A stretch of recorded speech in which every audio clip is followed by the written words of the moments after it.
I need to stop, drop and roll. You're right. My name is Waldo. I'm here to feel the politics with you. And sometimes the politics is bad. Sometimes the politics is strange. Sometimes the politics is hot.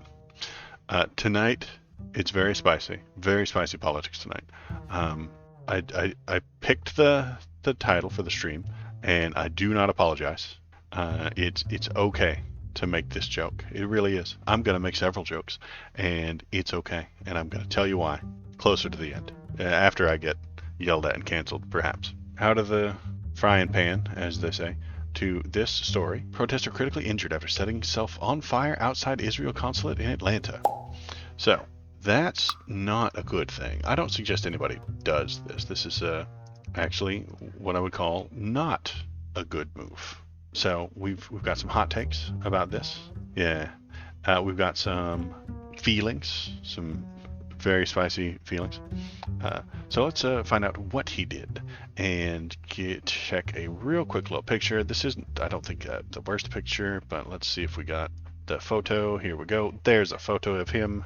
I don't think that that's going to get me kicked off, but the later photos and the full video probably would. He was an airman with the Air Force, and he decided in a very extreme protest to douse himself with gasoline and then light himself on fire while screaming "Free Palestine." Oh, this is an old one. Jeez, this has happened multiple times. Look how stupid I am.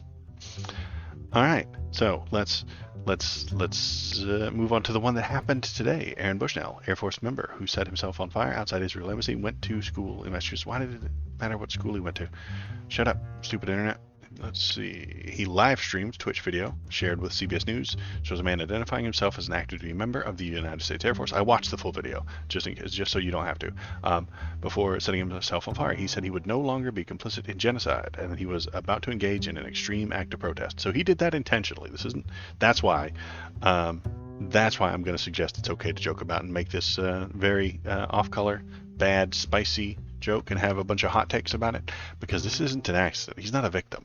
He did this on purpose so that we would talk about it, so that you and I would hear about it, and we would look at each other and have a nice frank discussion. And that's why I say it's okay to make the jokes and to title the stream as I did today. I'm okay with that. I don't apologize. It's fine, and I'll defend it. Don't flame me, just see. I could do this all night. I'm on fire. The Gaza Ministry of Health says that nearly 30,000 have died in Gaza since Hamas' October 7th attack on Israel.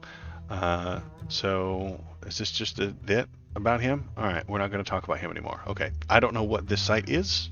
I've never been to this website before, so go easy on me if it turns out that they're bad. So there he is. An active duty U.S. soldier on Sunday set himself on fire as an act of protest against U.S.-Israeli war in Palestine people. And the Palestine people, I don't think this is written in English. According to the Atlanta Community Press Collective, police were on scene within seconds. It began. Some police officers pointed firearms at the burning protester, while others called for fire extinguishers. I did watch the video, and there was one guy pointing a gun at him, which has been turned into its own set of memes in the really worst parts of the internet. They cut out the guy who was pointing the gun at the charred corpse, and they put him in other posts because that's slightly funny.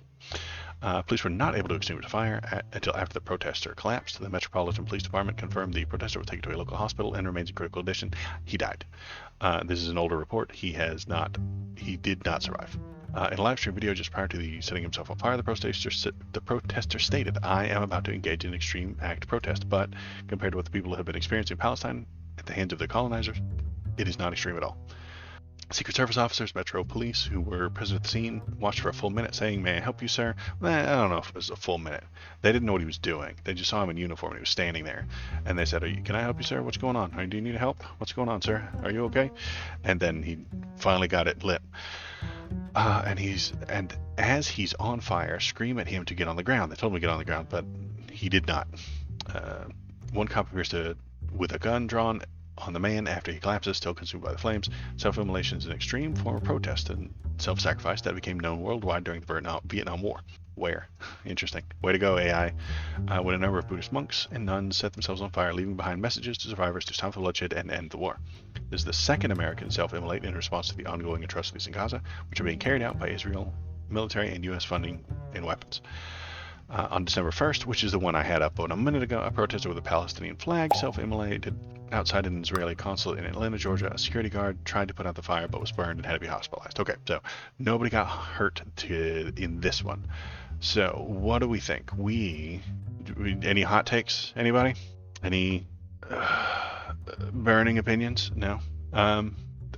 He got his message across. I don't think it's a great idea. I don't think that it's the way we ought to do protests. I'm all over it. Oh yeah, I'm getting canceled. I don't care. Thinking of other jokes, but I've been writing jokes for a little while. If he were the victim of some sort of heinous crime, I wouldn't make jokes. But he's not the victim. He did this to himself. He wanted this to happen. I need to stop, drop and roll. You're right. Stop. So yes. Why did he do this? He really wanted us to notice. That makes people notice. Dousing yourself with gasoline and lighting the match makes people notice. So what does he want us to notice? He wants us to notice that the American military is still funding and giving weapons to Israel, who are then just using it to do a genocide. It's not good. We don't like it when they do that. We would like them to stop. But I think that we can't tell them to stop, or none of our politicians can. Joe Brandon is terrified to be called an anti-Semite. He really is. He is worried, absolutely, that he will be flamed and insulted and called an anti-Semite by the people in the middle, which is who he needs to win. He needs the middle to think that he's a better choice. Donald Trump, on the other hand, would be doing exactly the same thing, maybe even more. Why do I think that? I think because Donald Trump is an idiot, and he will be tricked by Netanyahu into believing that everyone in Palestine is a terrorist. You would ask him, Mr. Trump, Mr. Trump, what do you have to say to the thousands of children that have died? And he would say, they're terrorist children. Those are terrorists. That's what he would tell you. He would look you right into the camera and be like, yes, 30,000 people died there, and they're terrorists. That's what he would tell you.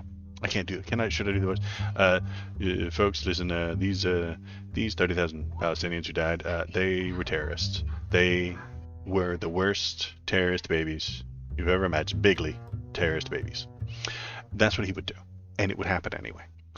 This is going to happen. And there's nothing you can do but watch. Just like this guy who lit himself on fire.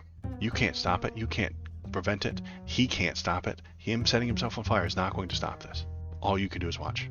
There is, as far as I know, no other option. The Dems are going to accept it because they don't want to be called anti-Semites, and the right is going to accept it because they're going to say that they're getting rid of terrorists. I can't think of a third option. Maybe vote for leftists, but there aren't any of those. That's not a choice, apparently, within the political spectrum that exists within America. Maybe. If enough people push for leftism, then we will get more leftist politicians, and they won't accept this. And maybe we can move those Dems a little bit further to the left. That would be nice. But honestly, I don't think it's going to happen. This might lead to a very heated debate, but I don't think it will. I think this is a hot topic for a couple of days, and then it goes away. Honestly, I don't think anybody will remember this a couple of weeks from now, or ever talk about it again. And I'm going to remember watching it and seeing it and see what he said, but will it make a difference? I don't think it will. I don't think it will. Protests happen all the time. There were many protests around the world about this, and I don't think anything's going to happen. I don't think the Americans would protest it. I think there's been some protests, and I've seen some coverage of Free Palestine rallies and things like that, but they're not going to do anything because they're poor people in a crappy part of the world. The politics is not meant to serve them. It's just not. I wish it were. I wish it could be, but it won't be.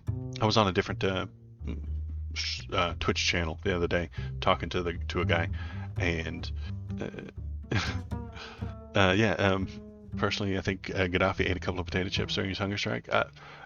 He might have. Free Palestine protests blocked some traffic here in Seattle. Yeah, they blocked some traffic. That was it. The end. Nothing else.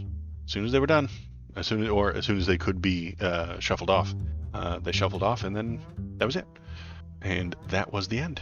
I don't think that this is going to turn anybody around. I don't think this is going to convince Joe Brandon that he needs to change course. I think the course has been set, and the course is do whatever you have to do, Netanyahu. That is what our American politics is telling him, because there's nothing he can do about it. Joe Brandon is terrified to be called an anti-Semite. He really is. It's not going to convince Israel either. Yeah, exactly. They don't mind. They're the ones doing the genocide. We would like them to stop. We could unfund them. We could take away all their weapons and not give them any more and tell them to stop. But then the people who don't like Joe Biden, doesn't matter who they are, they will just say, oh, well, you weakened America. You weakened our ally. Things like that. Because you can't have a well thought out, nuanced discussion about this. Everything has to be a side, and everyone not on your side is a Nazi. That is the political universe we're in right now. Oh, hi. Thanks for watching all the way to the end of the video. The algorithm loves it when you watch it all the way to the end of the video. If you want to keep the algorithm happy, and I know you do, press the subscribe button, press the thumbs up button, leave a comment, tell me what you're thinking, tell me what you're feeling, and let's all keep that algorithm happy. Thanks. Have a good day.